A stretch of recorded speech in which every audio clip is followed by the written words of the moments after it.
तहत जिस तरीके से ये स्कीम लाई गई थी उसमें काफ़ी ब्लैक मनी को बढ़ावा दिया गया है। एक ट्रांसपेरेंसी नहीं है इसमें, आप किसी का नाम डिस्क्लोज नहीं हो रहा। इसके पहले नाम डिस्क्लोज होता था और एक निश्चित 2,000 रुपये से ज़्यादा आप अगर नहीं दे सकते थे कैश में। अब इन्होंने कितने भी रुपए आप जो है बॉन्ड खरीदिए बैंक में जाके और पार्टी को डोनेट कर दीजिए।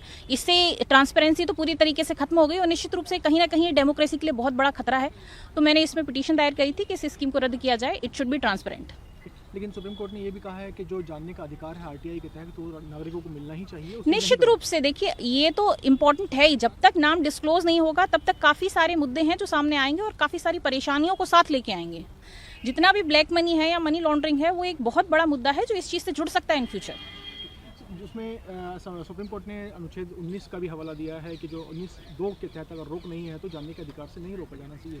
नहीं, बिल्कुल देखिए, राइट टू इन्फॉर्मेशन तो हमारे देश में हमें अधिकार दिया ही गया है और ये बहुत इंपॉर्टेंट है। एक नाम डिस्क्लोज होना चाहिए कि आखिर कितनी धनराशि किसने दी है। आज एक बहुत ही महत्वपूर्ण फैसला सुप्रीम कोर्ट ने दिया जिसका कि बहुत लंबा असर होगा हमारी पूरी चुनावी लोकतंत्र के ऊपर।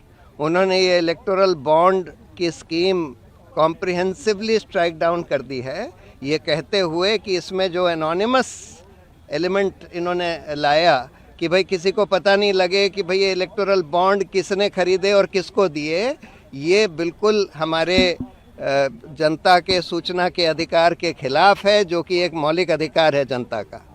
और साथ में उन्होंने तो ये जितने भी अमेंडमेंट्स आए थे कंपनीज एक्ट में, इनकम टैक्स एक्ट में, रिप्रेजेंटेशन ऑफ पीपल एक्ट में, सबको रद्द कर दिया है इलेक्टोरल बॉन्ड स्कीम को जो ला रहे थे। दूसरी बात, उन्होंने ये भी बोला है कि ये जो अमेंडमेंट करा गया था कि कंपनीज जो हैं कितना भी पैसा पॉलिटिकल पार्टीज़ को दे सकती हैं। पहले जो रिस्ट्रिक्शन था कि अपना एनुअल प्रॉफिट से 7.5% से ज़्यादा नहीं दे सकती, वो भी रद्द कर दिया है कि ये हमारे इलेक्टोरल डेमोक्रेसी के खिलाफ है, क्योंकि ये लेवल प्लेइंग फील्ड को हटाता है और बड़ी बड़ी कंपनियों को इलेक्शन इन्फ्लुएंस करने देता है।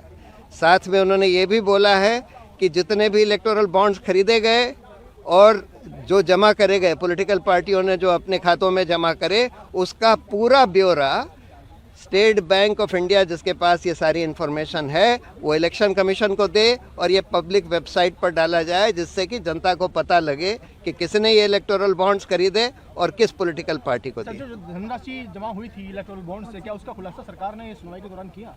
नहीं किया था ना। तो उन्होंने ये बोला था कि हम एक इंटरिम ऑर्डर था कि भाई ये तुम सारा इन्फॉर्मेशन रखो इसकी और इलेक्शन कमीशन को सील्ड कवर में दो।